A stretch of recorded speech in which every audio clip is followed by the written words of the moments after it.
Good morning. আৰু আমি আজি বহুত সোনকালে দোকান খুলিছোঁ ইয়াতে।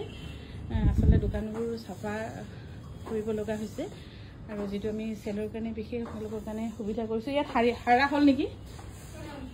হ'ল। আৰু এইফালে গোটেইখিনি ষ্টক আপোনালোকৰ কাৰণে ভিতৰত অকল টচ, যিটো আপোনালোকে বিয়া বা কিবা অন্যান্য বেলেগ সেইকাৰণে যদি চিন্তা কৰিছে ল'ব পাৰে। আৰু আমাৰ 17, 18, 19 এই 3টা দিনৰ চিলত এইবোৰ মই ধেমাজি লৈ যাম বুলি ভাবিছোঁ, আনিবলৈ দিলোঁ। আৰু গোটেইখিনি এতিয়া চাফা কৰিছে। আমাৰ গুৱাহাটী বিপণীখন আপোনালোকে এনেকৈ কৰি চাব পাৰিব। আৰু ভাল লাগিছে, ইয়াত মানি প্লেণ্ট গোটেইখিনি ইমান ধুনীয়া হৈ আছে। ইয়াত এনেই 10:30মান বজাতহে খোলা হয়, কিন্তু আমি আজি সোনকালে খুলিছোঁ।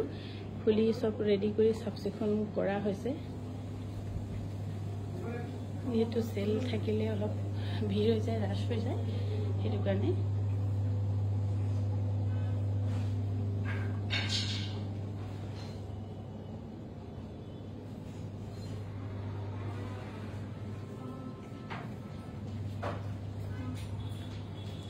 আহিলা তুমি? আজি ইমান দেৰি হ'লা হয় নেকি?